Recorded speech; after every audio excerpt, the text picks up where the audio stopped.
2020 absolutely sucked. It came with hardships, loss, confusion, and way too much uncertainty. I had such big plans.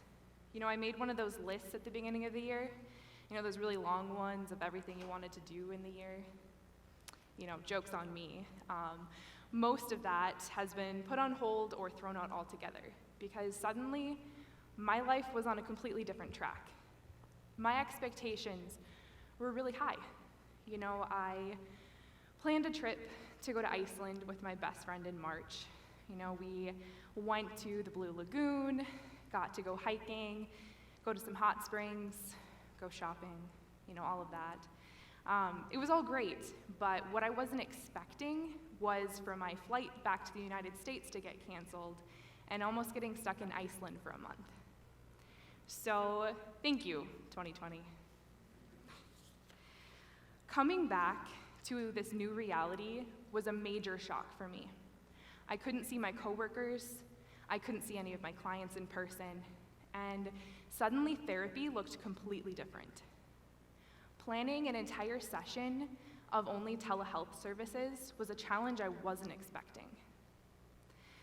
As a therapist, you're seen as this person who has the answers to everything. But I'm gonna let you in on a little secret. That's not true, okay? Helping my clients through the spring of 2020 was one of the most difficult things I have had to do so far in this profession.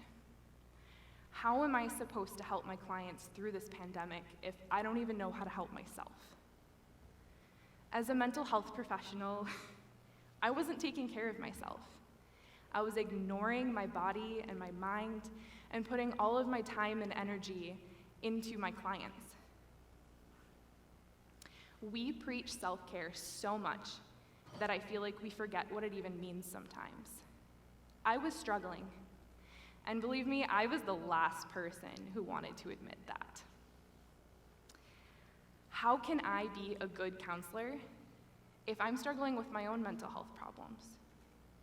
In reality, the best thing that I can do to help end the stigma of mental health is for me to be doing this right now and talking about my own mental health problems and how I continue to forge through this pandemic without burying those problems.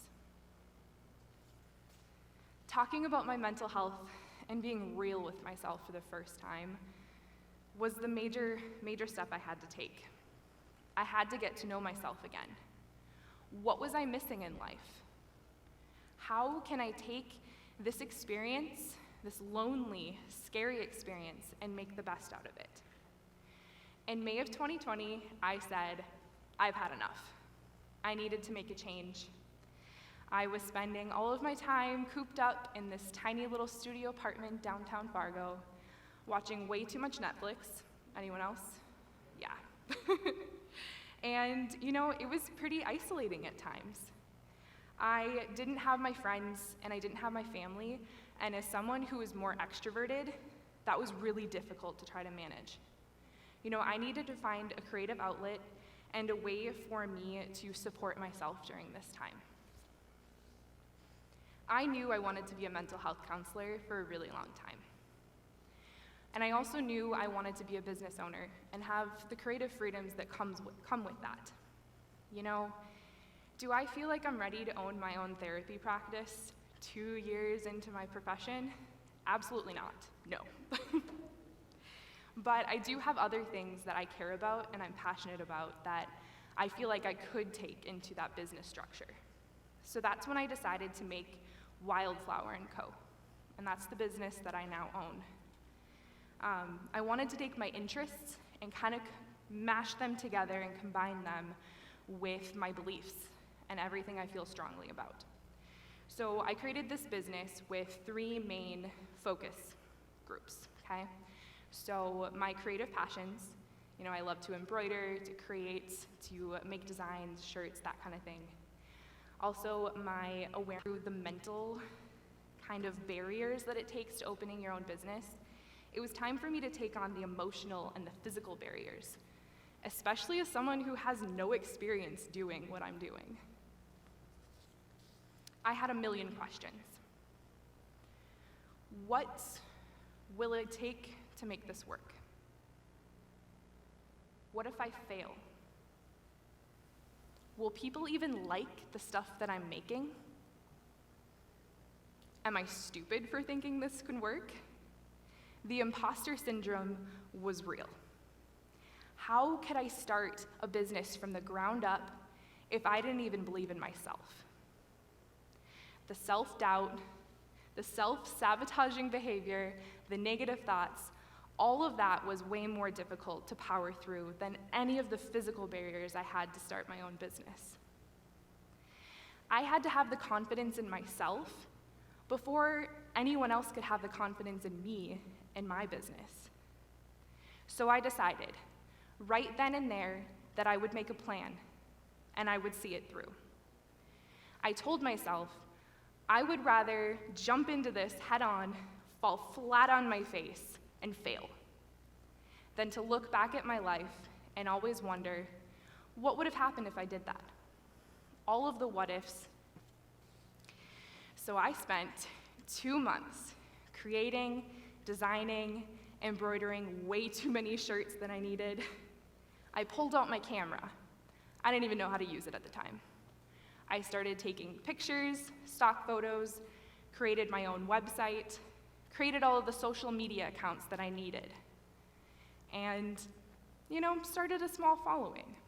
It might have been just my family and my friends, but we have to start somewhere, right? It was real. It was happening. The feeling of having an idea and a creation and bringing that to life is such a special and unreal experience. Sure, the nerves are still there sometimes. Sometimes I don't know what I'm doing.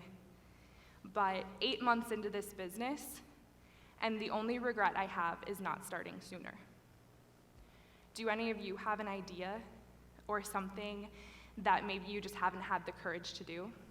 I have a question for you. What's stopping you? There are so many people in our community who want to see you succeed. Reach out to artists, photographers, join women in business Facebook groups. Reach out and talk to the person who inspires you. They will take a chance on you, but you have to be able to take a chance on yourself first. I encourage you to learn about yourself. Have the tough, difficult conversations it takes for you to grow as a person. Growth is a never-ending process. And the second we stop growing as people is the second that we limit ourselves and our potential. So what does that mean for you? Maybe that means opening up to some friends or some family about this idea that you have. Maybe it means joining an organization on campus and surrounding yourself with people who inspire you and support you. Maybe it means finally going to therapy and allowing someone to help you see yourself in a different light. Whatever your passions are, whatever you aspire to be or do in this short life we get to live, do it with your whole heart. Have no regrets, no dream unfulfilled. You have the power to create the life you so desperately deserve. So maybe 2020 wasn't as bad as I let on. Thank you.